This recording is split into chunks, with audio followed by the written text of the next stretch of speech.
Hernández Neri. Las maestras y los maestros toman una posición política frente a los acontecimientos y a los fenómenos educativos en la sociedad y en la entidad mexiquense.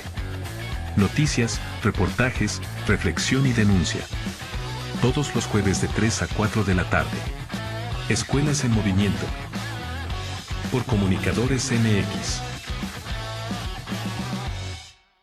¿Qué tal? Tengan todos una muy buena tarde. Sean bienvenidos a su programa Escuelas en Movimiento a través de Comunicadores MX, segunda temporada. Nosotros somos Óscar Hernández y Jessica Fuentes. Hola, Óscar, ¿cómo estás? Muy bien, Jessica Fuentes, qué gusto saludarte. Un verdadero gusto, un placer que estén con nosotros nuevamente en Escuelas en Movimiento. Hoy es 29 de enero, tenemos una emisión más de nuestro programa. En esta ocasión, Maestras en Movimiento.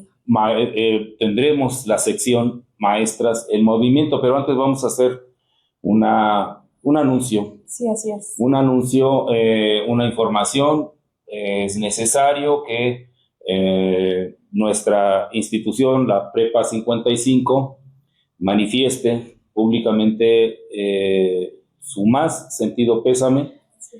Lo hacemos con todo el dolor de nuestro corazón para la familia de un chico, un compañero estudiante de nuestra escuela, que lamentablemente perdió la vida en un accidente de motocicleta. Es para nosotros un verdadero sentimiento que hayamos perdido a este compañero. El problema de las motocicletas está presionando, está siendo difícil, no solamente en nuestra escuela, no solamente en nuestra comunidad, no sino solamente en distintos comunidad. ámbitos educativos, y no solamente educativos, ¿no? En todos los aspectos. Pues Jessica Fuentes, estimado auditorio, a través de nuestra palabra, nuestro más sentido pésame, omitimos decir el nombre de nuestro compañero. No tenemos la autorización para decirlo, así que expresamos nuestro sentido pésame y nuestra preocupación porque infortunadamente está agudizándose. Sí, claro, esta problemática ha cobrado ya muchas vidas. Es todo un fenómeno social ya, es un fenómeno cultural que está presente en todas las ciudades, en todos lugares nos encontramos con motociclistas en todas las carreteras. Si bien es una necesidad porque es un medio de transporte, ahora los chicos acceden a ello apoyados obviamente por la familia, los padres, con la mejor intención de prestar un medio de transporte para que sus hijos lleguen a la escuela. Esto se convierte en un riesgo, en un peligro. Sí, esa es la razón, Óscar, por la que queremos dedicar en nuestras siguientes emisiones uno de los programas, ¿no? Algún programa vamos a invitar a personas que nos orienten. Vamos a hacer una revisión, una reflexión sobre lo que está pasando. Los chicos, las chicas, toman a las motocicletas como juguetes en algunas ocasiones, en otras como su trofeo, en otras como este instrumento que sirve para lucirse. Y no faltan los jóvenes que toman a las motocicletas para hacer suertes, para hacer acrobacias, para hacer caballitos, para hacer arrancones. Y en ese sentido, Óscar, perdón que te interrumpa, veía yo en alguno de los programas igual de podcast que no existían los accidentes de tránsito, sino que eran hechos de tránsito porque se podían evitar. Esta es una visión, esta es una perspectiva desde la que podemos mirar este fenómeno. La Prepa 55, así como muchas otras escuelas, no están diseñadas para alojar motocicletas, para permitir el acceso. No se preveía tampoco. Y para tener un estacionamiento, para contar con espacio de estacionamiento para estos medios de transporte. Nuestros oídos, nuestra mente no está diseñada para resistir tal cantidad de decibeles, sobre todo cuando los chicos aceleran sus máquinas para notarse, para hacerse notorios. Sí es un fenómeno que está impactando, que está gatillando a la escuela, a la educación.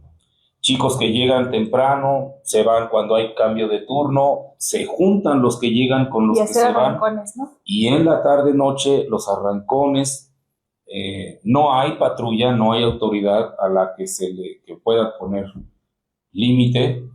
Aquí tiene que operar la conciencia, tiene que Sí. operar el uso consciente, la autorregulación, La para protección. para disminuir el riesgo, Ujú. para incrementar la protección. Sí, hacer concientización de la protección. Hemos visto, yo creo que en nuestro auditorio, entre nuestros compañeros docentes, hemos visto de cerca accidentes horribles, accidentes sumamente sangrientos. Hemos visto toda clase de complicaciones en el tráfico, porque el uso de las motocicletas no respeta ya las reglas de tránsito, y nuestros chicos, los chicos que no traen protección, que no traen casco, que traen a la novia, al primo, que traen al hermano. Incluso cuando vienen hasta con pequeñitos, ¿no? Y, Toda la y familia completa. nunca falta la familia completa. Entonces, sí, Qué es riesgo tan grande que una corren. condición digna de análisis, de revisión. Hace falta normas, o sea, tendría que ser una pregunta obligada. Hace falta reglas. Eso no resuelve. Eso no resuelve la falta de transporte. No. Eso no resuelve la necesidad que tienen chicos y chicas de viajar a Movilizarse. su escuela o a su trabajo. Eso tampoco le va a quitar la intención, las ganas al Sobre todo también hay al muchos joven. beneficios, ¿no? De utilizar la motocicleta, pues es más económico y llega un poco, Sí, claro, un poco a tiempo, ¿no? Más rápido. puede ser más barato que la combi, puede ser más barato que el Uber, que el Didi, que el transporte particular en un auto, por supuesto. Entonces, hay muchas formas de mirar esta situación, esta circunstancia que, insisto, ya está impactando a las poblaciones escolares, está impactando la manera de ser de la escuela. Antes las escuelas pues eran, digamos, tenían vialidades y tenían el ejercicio del libre tránsito y se podía caminar. Ahora en las banquetas corren las motocicletas, se estacionan las motocicletas. Cruzar una calle cerca de una escuela donde hay motocicletas es altamente riesgoso. Entonces sí está habiendo impactos sobresalientes. Sí, hace falta regulación. Vale la pena, o autorregulación, ¿no? Autorregulación y regulación. Vale la pena entonces que esto lo revisemos en una siguiente emisión, con la participación de quienes nos puedan orientar, quienes nos puedan aportar luces para pensar esta problemática. Pero bueno, aboquémonos al tema de nuestro programa del día de hoy. Hoy vamos a tener una invitada pues muy especial. Una invitadaza, la maestra Lucía Beltrán Castillo, quien es ahora la entrevistada en esta sección Maestras en Movimiento. Sí, además es maestra de licenciatura y de maestría. Ella es maestra universitaria. No habíamos tenido en nuestro programa una maestra universitaria, nos da mucho gusto. Entonces, vamos a hacer un pequeño cortecito y enseguida regresamos. ¿Te parece bien? Vamos.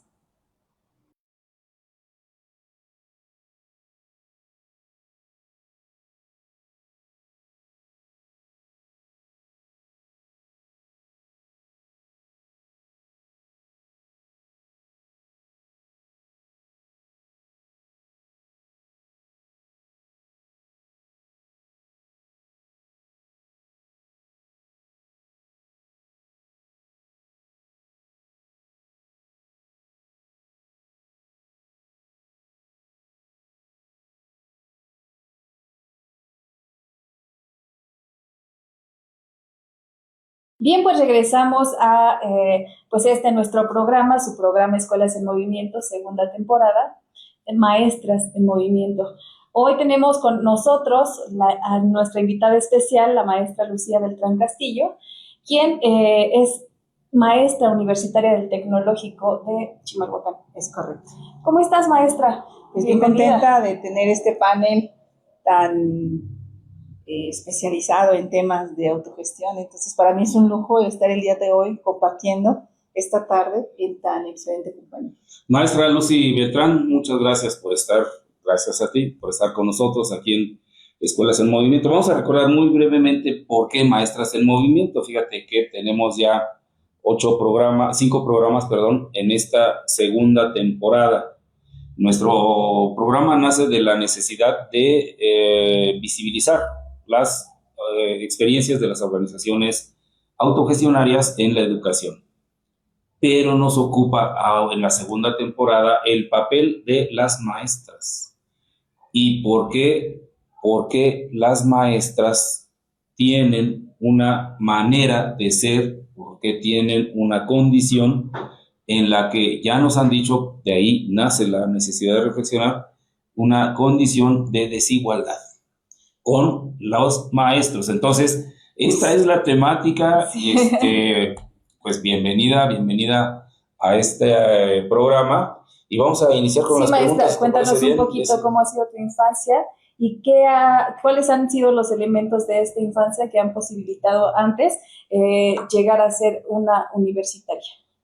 Pues mira, te puedo platicar de mi infancia muy brevemente, ¿no? Soy orgullosamente del Estado de México, nacida en el municipio de Nezahualcóyotl, orgullosamente nezahualcóyotlense. Nesa. ¿De qué colonia, perdón? De la colonia Esperanza. Oh, muy cerca. Yo Esperanza. viví mucho tiempo en la colonia Reforma. De la colonia Reforma y casi la mayor parte de mi niñez pues me la pasé viviendo en San Juan Patitlán. Correcto. Que ahora ya es un mercado muy grande. Antes lo recorríamos caminando desde la avenida Pantitlán hasta la calzada Ignacio Zaragoza y nos íbamos caminando a jugar a la deportiva. Y ahora es enorme. Y ahora ya no puedes pasar a la deportiva porque pues ya está bloqueada por este paso vehicular que por ahí hace muchos años lo hicieron bien, ¿no? La calzada Ignacio Zaragoza. La calzada Ignacio Zaragoza. Entonces, pues bueno, ahí crecí, ¿no? Era una niña que jugaba normal como todos los niños. Me encantaba andar corriendo sin zapatos en las calles pedregosas de Nezahualcóyotl. Decían Nezahualodo, Nezahualpolvo. Porque no había pavimentación. La pavimentación llega por ahí de los años 90, 2000 a Ciudad Neza. Entonces, bueno, cursé mi primaria en la Escuela Primaria Libertad, Cultura y Trabajo de la zona de San Juan Patitlán.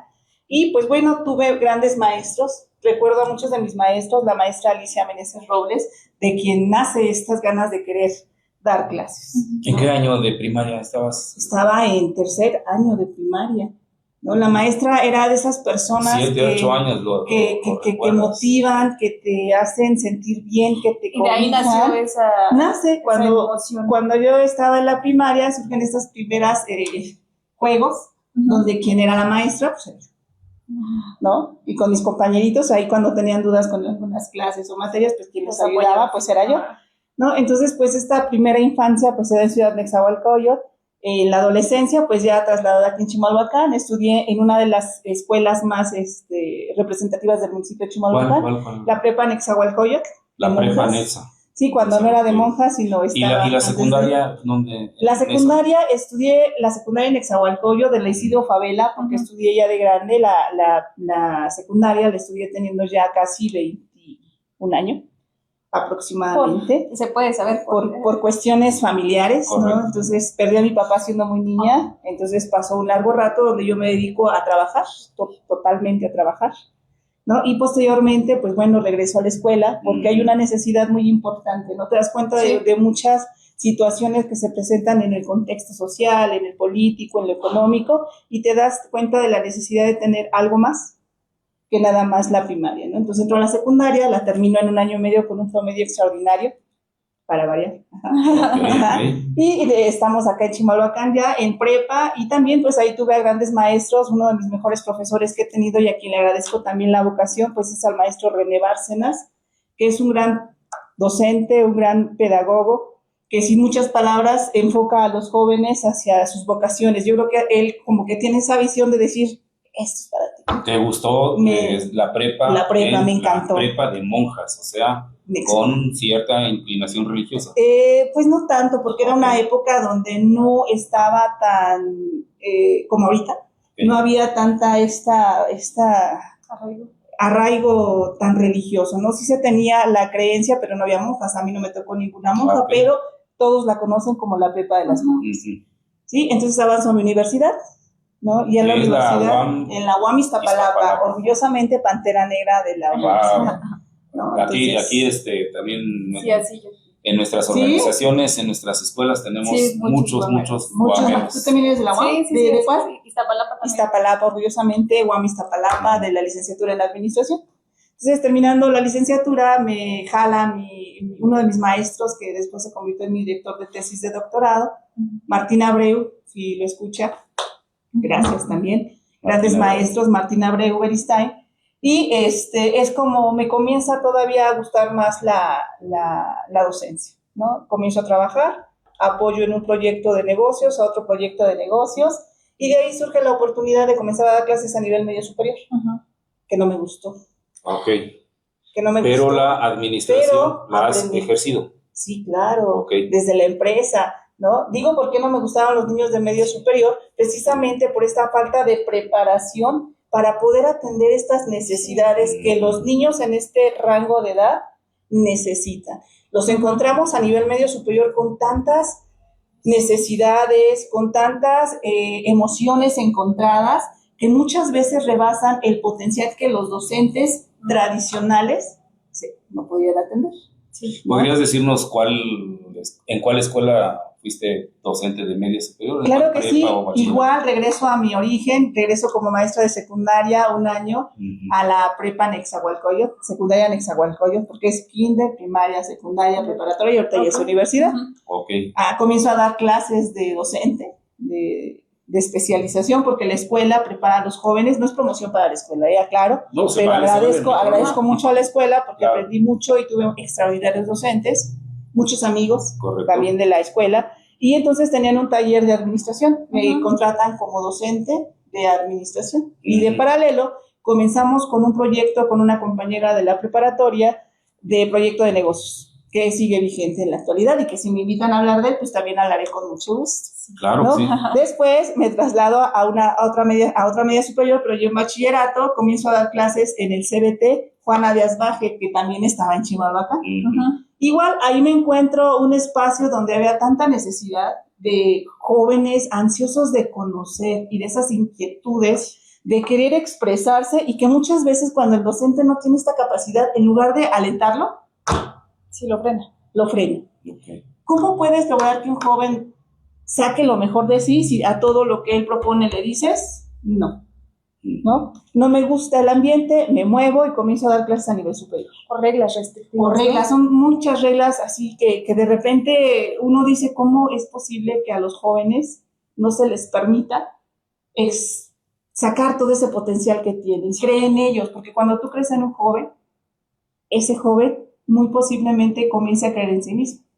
Fíjate que casualmente estuvo acá con nosotros también Miriam Hernández Neri, que es mi hermana, estudió también en la UAM, y sucede que estando en la normal no le gusta por el autoritarismo y el control que ejercían en la normal, va a la UAM y ahí adquiere esta vocación emancipatoria de la educación.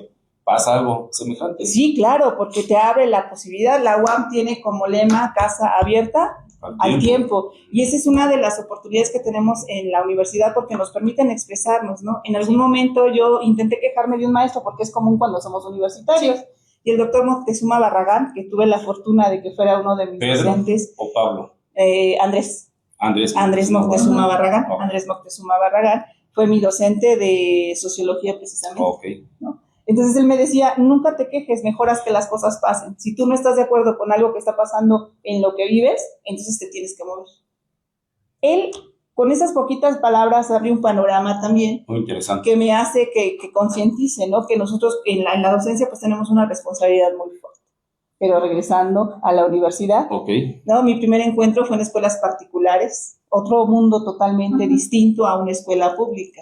Y afortunadamente, después de casi También 6 en años... el ámbito de la administración. Administración, toda administración, a la educación privada, entro a la privada. En Chimalhuacán. No, Esto fue en Ciudad Neza. no, en el Distrito Federal. Anterior ok. Distrito Federal, Ajá. entro a dar en el campus sur de una escuela muy conocida de color azul. ¿Se vale decir Sí. cuál es el...? Ese es Unitec, ¿no? Unitec, compañeras de Unitec, ¿no? No hacemos promoción tampoco, ¿verdad?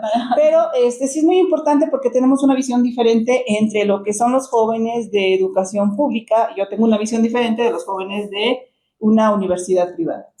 La perspectiva, el lenguaje, la comunicación, la forma de vivir es totalmente distinta, ¿no? Afortunadamente surge la posibilidad de entrar a trabajar en el tecnológico y me reciben con los brazos abiertos. Y ahí pues he hecho la mayor parte de mi carrera profesional como docente universitario. ¿Ya que cuánto tiempo llevas en la educación superior pública? Pues acabo de cumplir 15 años en el tecnológico más 2 de Unitec, son 17 años. Bien, yo hago 17 esta años. pregunta y ojalá no te moleste, porque voy a una pregunta. Las universidades públicas están teniendo un papel transformador en la sociedad en nuestro país, particularmente en Chimalhuacán, en nuestra región. Está jugando un papel de solucionar problemas sociales. Claro, la esencia misma de las instituciones de educación superior esa es su esencia, la transformación. Correcto. Ajá. Desafortunadamente aquí nos encontramos con diferentes contextos y entornos en función del tipo de sociedad o al tipo de público con quien va dirigido.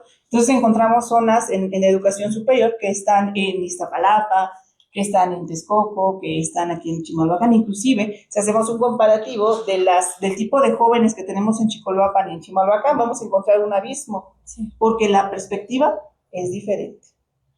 El grado de cobertura en educación superior en la región Chicoloapan, Chimalhuacán, Los Reyes, La Paz e Ixtapaluca no rebasa el 15% Pues fíjate, en la propia región.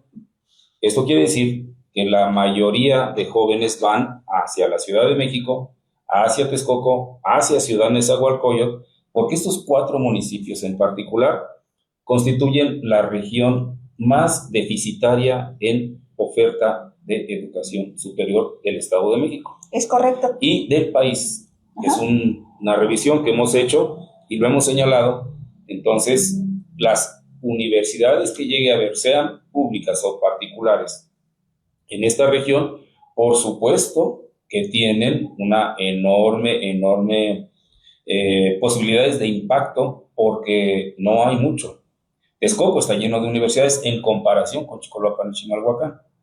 Neza está lleno de universidades, sobre todo particulares. Chimalhuacán, Chicoloapan, Iztapaluca no es así.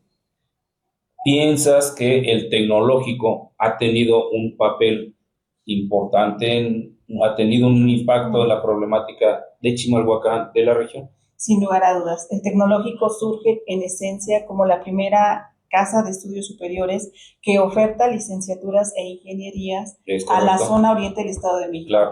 Tenemos primero a la UTN como la líder en cuestión de educación superior en la zona oriente del Estado de México en general, pero el tecnológico al momento de surgir, después de sus estudios de factibilidad, sí surge como esta universidad o educación superior, no universidad, pero sí que está intentando apoyar a generar, no mano de obra, yo nunca me gusta decir que generan manos de obra, porque para eso tenemos conciencia social con nuestros estudiantes, que han dado una respuesta importante al municipio, ¿no? El Tecnológico de Estudios Superiores de Chimalhuacán, mi casa, desde hace muchos años, ha dado una respuesta como no tienes idea. Jóvenes que tenían que trasladarse 2 horas a la Ciudad de México, 3 horas a la Ciudad de México, dependiendo de la institución donde se haya tocado, sí, lejísimo. Se quedaron en el Lucy, tecnológico. me voy a permitir interrumpirte un poquito. Queremos hacer un segmento para compartir con nuestro auditorio algunas imágenes que nos ha compartido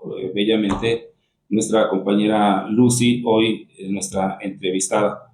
Vamos a hacer un corte y te planteo una pregunta. Chicoloapan, Chimalhuacán, Los Reyes, La Paz tienen tecnológicos. qué está pasando, cuál es la comparación que puede haber entre estas tres instituciones. Y regresamos, si te parece bien. Claro que sí. Vamos a corte.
Ya estamos de vuelta, Escuelas en Movimiento, en la entrevista a nuestra compañera maestra Lucía Beltrán. Ella es docente en la educación superior, particularmente en el área tecnológica, administradora de profesión, maestra de vocación, nacida en Ciudad Neza, en el oriente del Estado de México. Ha realizado un importante papel educativo. Los que somos maestros en preparatorias, querida Lucy, nos encontramos cada año con este drama singular de los jóvenes que no pueden ingresar a la UNAM, no pueden ingresar a la UAM, al Politécnico. Cientos de miles de jóvenes no tienen espacio. Y no hay mucha afinidad, te lo podemos decir con conocimiento de causa, no hay mucha afinidad o gusto por las carreras técnicas tecnológicas. Se prefiere la UNAM, se prefiere el Poli, se prefiere la UAM. Pero en el caso de la región oriente, dejan al final las opciones del tecnológico, de las escuelas particulares, no se diga, por lo que implica económicamente. Nuestras poblaciones son de escasos recursos, pero a pesar de ello, tienen las escuelas llenas, los tecnológicos llenos, y muchos jóvenes aspiran a una carrera. Te decía yo que hay tecnológicos en Chicoloapan, en Chimalhuacán, en Los Reyes La Paz, no se diga Ciudad Neza, en Texcoco. ¿Qué papel están teniendo los institutos tecnológicos en la región para la atención de la cobertura y para amortiguar un poquito este drama que viven las y los chicos que son rechazados o que no son incluidos en otras universidades? Pues bueno, aquí hay varios factores. Uno, el primero, ¿qué papel? Pues ahorita el Tecnológico Nacional de México a nivel nacional está jugando un papel muy importante. Pasados meses acaba de recibir, ¿no?, apoyo también por parte de la presidenta para poder impulsar el desarrollo emprendedor e innovador de los jóvenes que pertenecen al Tecnológico Nacional. Sí. En la zona oriente del Estado de México, pues nos encontramos con una oferta de tecnológicos tanto centralizados como descentralizados que se enfocan a diferentes especialidades o carreras, ¿no? El Tecnológico de Chimalhuacán cuenta con licenciaturas y cuenta con ingenierías que, de acuerdo a los estudios de factibilidad, se requerían hace 25 años en la zona, ¿no? surge como una necesidad de la zona, la carrera de gastronomía, que solamente se ofertaba en escuelas particulares que tenemos en Texcoco, efectivamente. Sí. Se convierte en esa opción y tenemos una alta demanda, o existe una alta demanda, en la carrera de gastronomía. También la tecnología, que cuenta como uno de los prioritarios en el crecer universitario, tiene la carrera de animación y efectos visuales, ya como está punto de partida es tecnología digital totalmente, y la carrera de sistemas, ¿no? Muy a tono con las redes sociales. Las redes sociales, la tecnología, y pues invitando a quienes nos estén en este momento sintonizando a que consulten esta oferta educativa que se tiene. Cada tecnológico obviamente tiene sus propias prioridades, ¿no? Cuando abrieron la UAM, que sin lugar a dudas medicina era una carrera que se requería en la zona. No me imagino cómo le hicieron las UAM para que decidieran que se quedara en Chimalhuacán, porque la que está impartiendo medicina es UAM Chimalhuacán. Sí. ¿No? Y entonces es bien importante cómo los tecnológicos de la zona oriente del Estado de México se convierten en esta herramienta para la formación de jóvenes profesionistas que, bueno, no encontraron este espacio en las universidades ya con más renombre o prestigio. Cabe mencionar que los tecnológicos tienen en su mayoría certificaciones de calidad en cada una de sus carreras. Entonces estamos hablando que si tú pones a competir en desarrollo de competencias a un joven de la UNAM con un joven del tecnológico, de acuerdo con los estándares de calidad, vamos a encontrar a jóvenes con la misma capacidad. ¿Por qué? Porque hay una necesidad, y esa necesidad es la de querer hacer. Sí, encontramos las primeras generaciones con problemáticas de jóvenes que no se sentían identificados, que yo creo que les pasa cuando llegan los chicos que son rechazados, sí, ¿no? Sí. Que dicen, ay, es que yo quería entrar a la UNAM, ay, es que yo quería entrar al Poli, ay, es que yo quería entrar, y me encuentro con esto, ¿no? Entonces, encontrábamos, en mis primeros años en el tecnológico, hace 15 años, pues encontraba jóvenes desmotivados, ¿no? Pero ahora, después del censo, cada semestre yo siempre hago el censo, a ver, chicos, levanten la mano, ¿quién está aquí? Porque realmente fuimos su primera opción. Lucy, qué bueno que tocas este tema, porque en las preparatorias observamos una circunstancia preocupante que es cada vez más difícil. La ansiedad, la depresión, la angustia, estos estados emocionales de perturbación que chicos y chicas manifiestan todos los días y que tenemos una enorme cantidad. En bachillerato, en licenciatura pasa igual. ¿Cómo lo están viviendo los maestros en el nivel superior? Yo te puedo hablar desde mi perspectiva. Yo creo que después de pandemia encontramos y regresamos a clases ya con generaciones totalmente diferentes.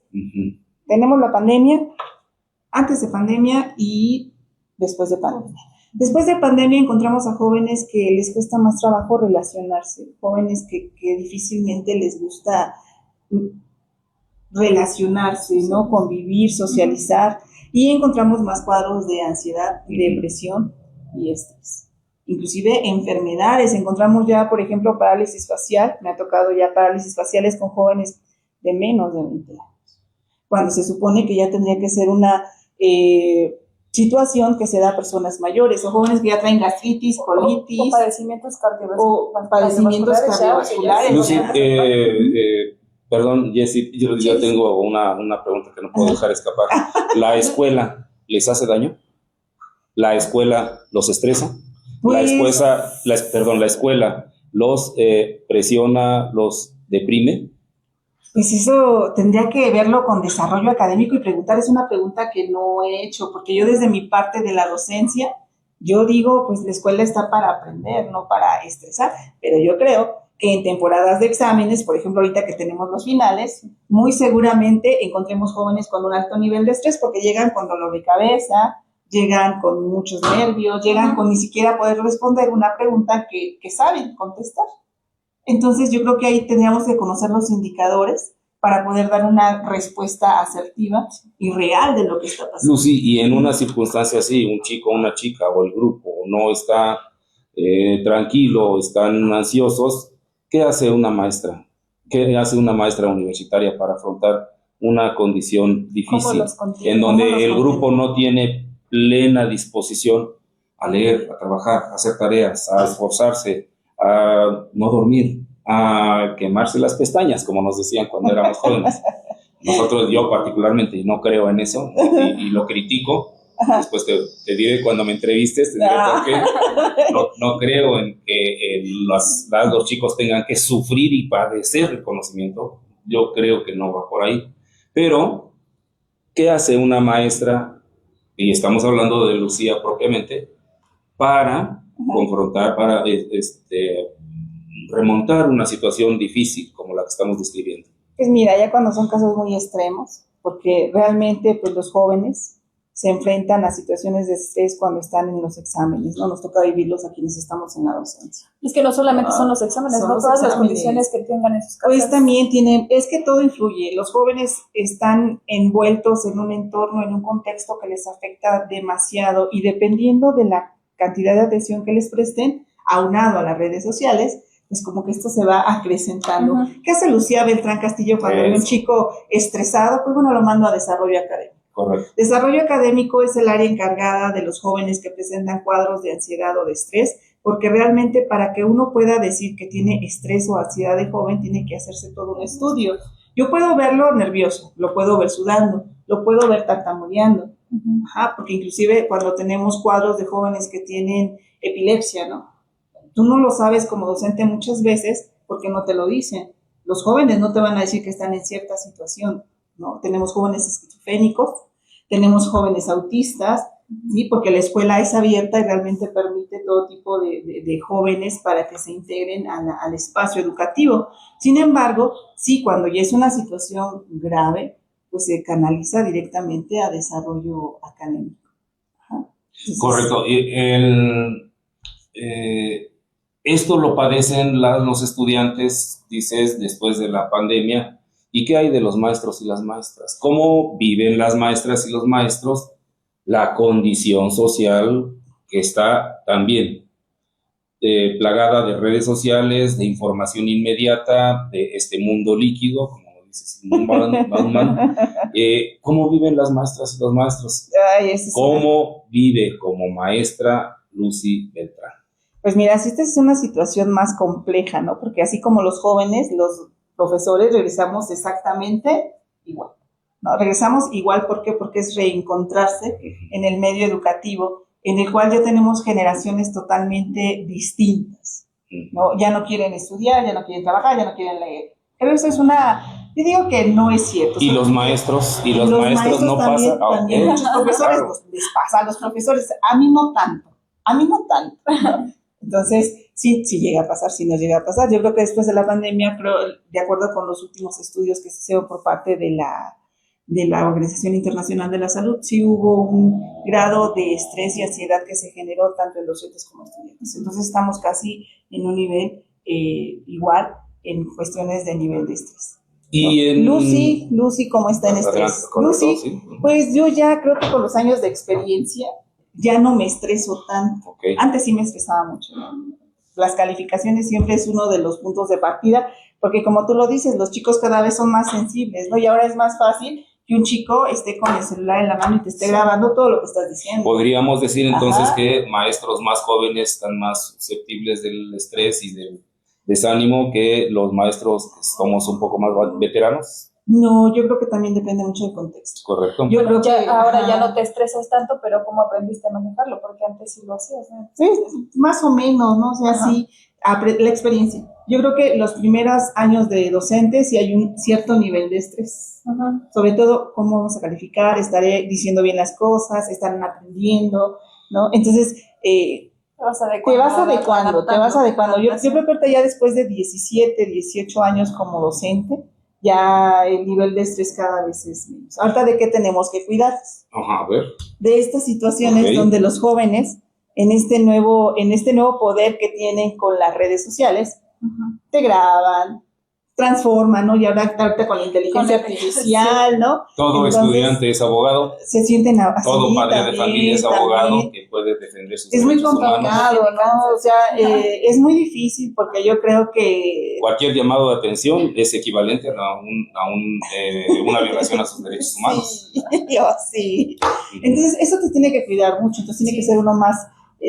Yo no digo que soy más prudente. Intento ser yo, ¿no? Lucía. porque mi formación en la UAM, pues es una formación muy acelerada, ¿no? Los trimestres para la UAM, para quienes estudiamos en la UAM, no son igual que en un semestre. A nosotros nos traían, o sea, o estudias. Entonces yo creo que este mismo ritmo de trabajo, pues de repente hace que los jóvenes se sientan un poquito agobiados, ¿no? Entonces, no se aligera, se intenta adecuar. Regresando a Lucy Beltrán, ¿eres mamá? ¿Tienes hijos, hijas? Sí, yo creo que vamos a darle este giro respecto de Porque la perspectiva ya de vimos, género. ya vimos que eres una excelente educadora, una maestra que está por convicción incidiendo en la educación tecnológica de nuestra región. Sí, Si te parece bien, hacemos un segmento más, claro, hacemos un espacio más, pequeño corte, un pequeño corte para compartir algunas imágenes que también nos comparte Lucy, y regresamos para que nos platiques de esta otra faceta. O sea, ya no la malvada, sino ahora la... Ah, perfecto. Ahora la más malvada. La más malvada, ¿no? Ok, regresamos. Sí, claro que sí, gracias.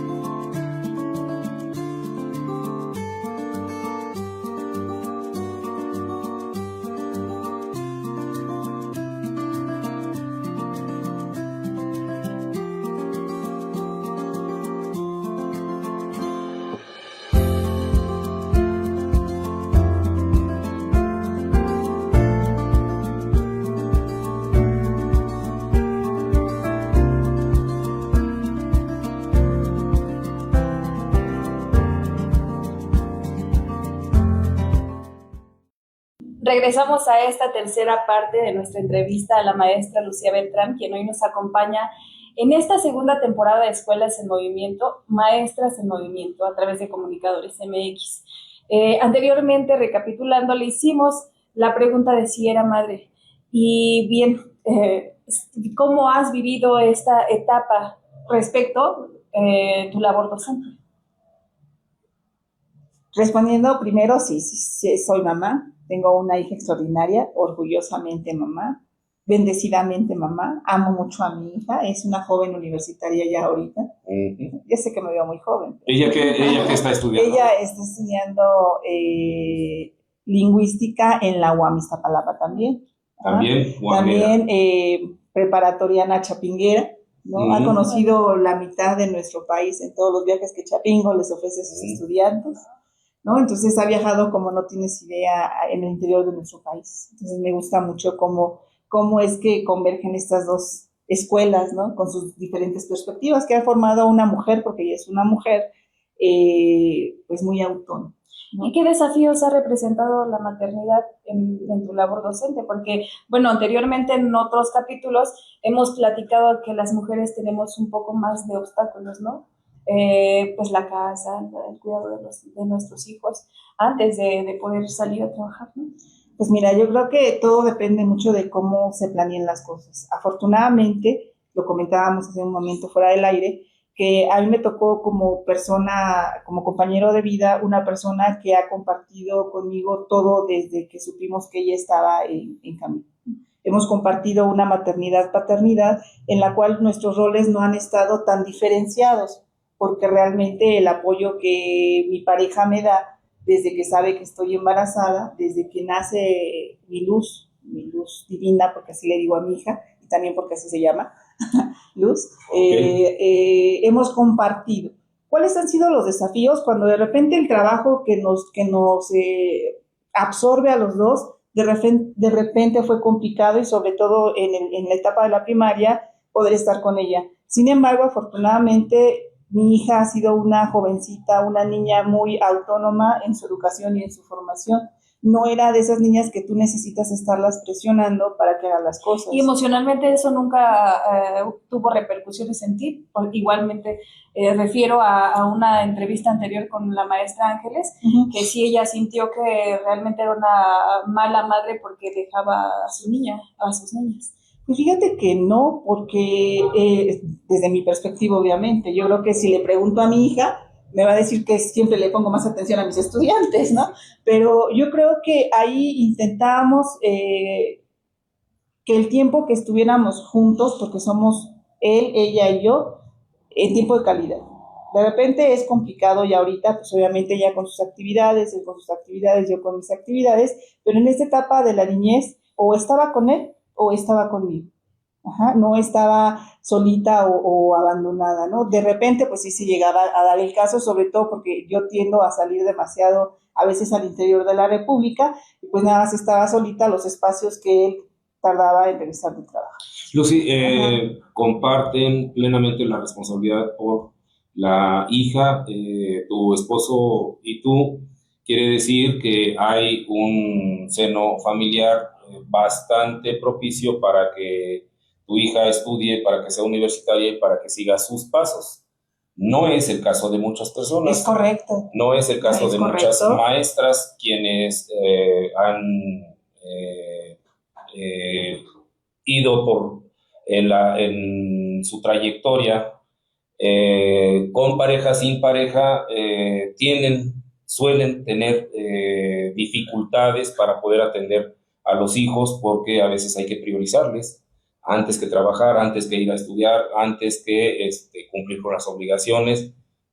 ¿Cómo has visto tú a las compañeras, a las maestras con las que has convivido, con las que convives? ¿Hay una situación parecida a la tuya? ¿O qué es lo más frecuente, lo más común? ¿Este acompañamiento entre la pareja o el conflicto? O, si no el conflicto, a lo mejor la soltería, las madres solteras, quizá los padres solteros. ¿Cómo está el ambiente entre los maestros en la universidad? Pues mira, yo te puedo hablar de los estudios e investigaciones que he realizado como parte de mi formación en el tecnológico y como docente investigadora, que me ha tocado revisar, ¿no? Y precisamente vivirlo con mis compañeras maestras es algo muy complejo, porque efectivamente entre mayor educación tiene la mujer, menor posibilidades tiene de conseguir pareja. Encontramos cada vez a mujeres exitosas, a mujeres con mucho conocimiento, a mujeres extraordinarias, pero que desafortunadamente no tienen pareja, ¿no? Y esto se ve reflejado también en los indicadores de las madres. ¿A qué se deberá alguna explicación de tu parte? Yo creo que ahí entramos ya en términos un poquito más difíciles, donde sí tendríamos que hacer un estudio y un debate, ¿no? Porque efectivamente creo que este modelo patriarcal que seguimos viviendo en nuestro país inhibe muchas veces que una mujer tenga cierto nivel de poder o posición, o inclusive ingreso diferente a un hombre, ¿no? Y eso a veces puede llegar a afectar una relación sentimental mucho, muy fuerte, ¿no? O la afecta o la beneficia, ¿no? Porque ahora también encontramos en diferentes personas mujeres que ahora son quienes mantienen a la pareja, y la pareja es la que se queda en casa, ¿no? Maestra Lucy, afortunadamente tú no has vivido esta lucha de poder entre hombre y mujer dentro de tu núcleo familiar, pero afuera. Sí, claro, afuera me ha tocado verlo, comentaba yo, me ha tocado ver a compañeras con un alto nivel educativo que están solas, que les ha tocado luchar con sus hijos, que han sacado adelante a sus hijos o a sus hijas sin la compañía de una pareja. Mujeres que prefieren, y esto también es algo que yo creo que se tiene que visibilizar, que muchas mujeres por temor a denunciar se quedan con la responsabilidad completa de la manutención de sus hijos. Y en relación con las instituciones. Y en relación con las instituciones, pues en el tecnológico, fíjate que yo creo que estamos como 50-50, ¿no? Porque hay muchas madres solteras, muchísimas madres solteras. Padres o solteros. Divorciadas. No conozco ningún padre soltero. O sea, conozco mujeres solteras o madres solteras responsables de sus hijos, y que el marido, el esposo o el ex jamás se hizo responsable de.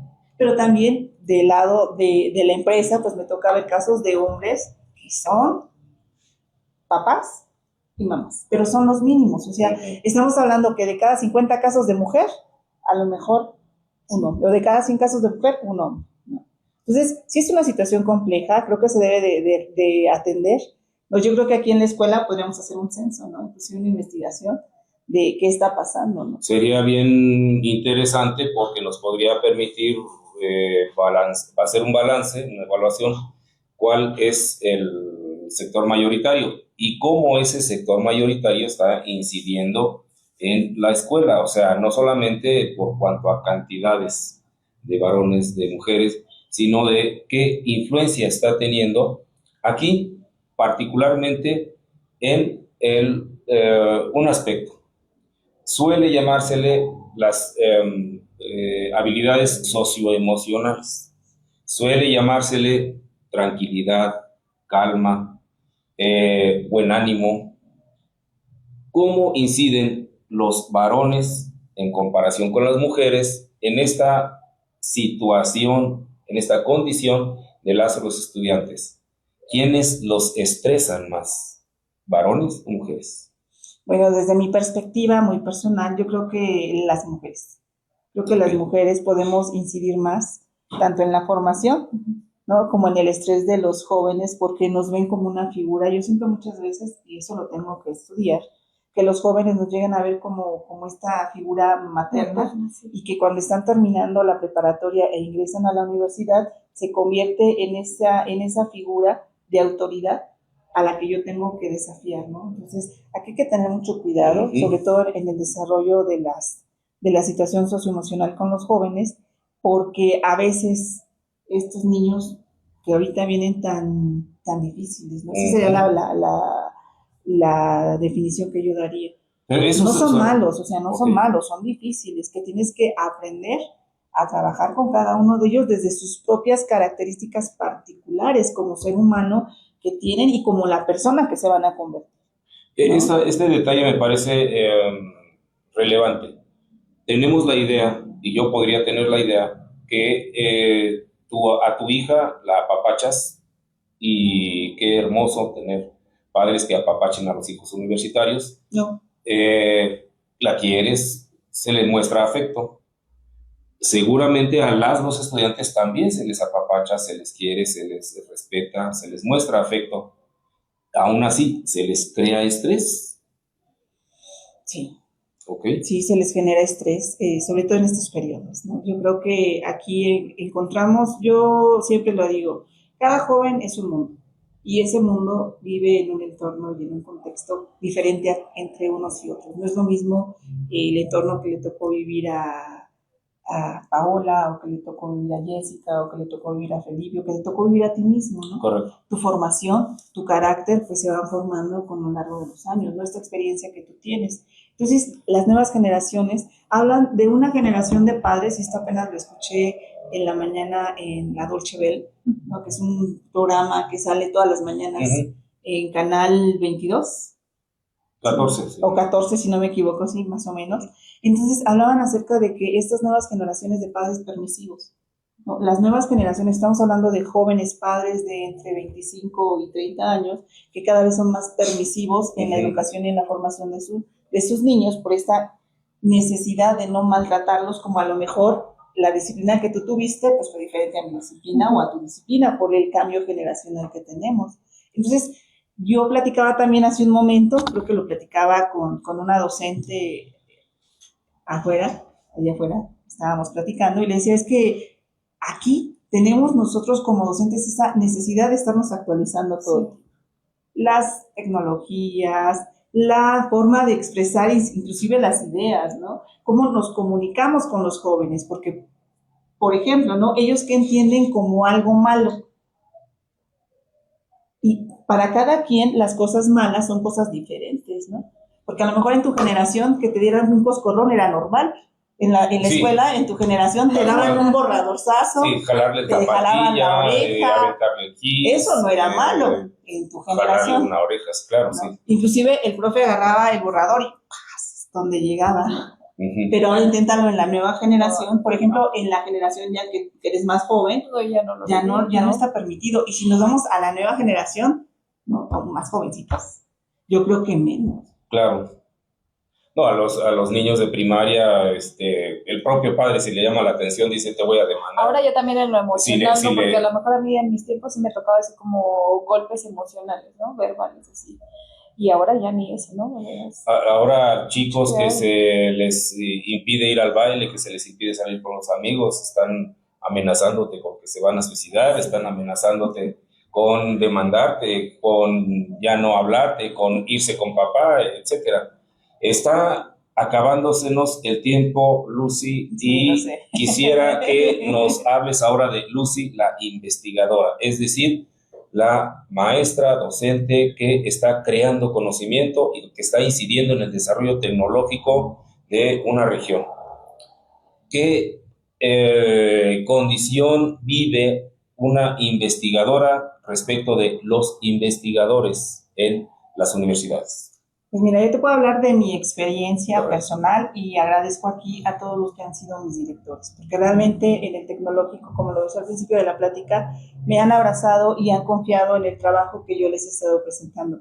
Todos y cada uno nos ha tocado una mujer directora, y ahí te voy a lo mejor dar respuesta a la pregunta, ¿no? Solamente hemos Gracias. tenido una mujer directora en 4 caballeros directores en los 15 años que he estado. Entonces yo creo que eso da mucho de la respuesta de esta diferencia, ¿no? Yo, por ejemplo, como investigadora me ha tocado estar en mesas donde soy la única mujer.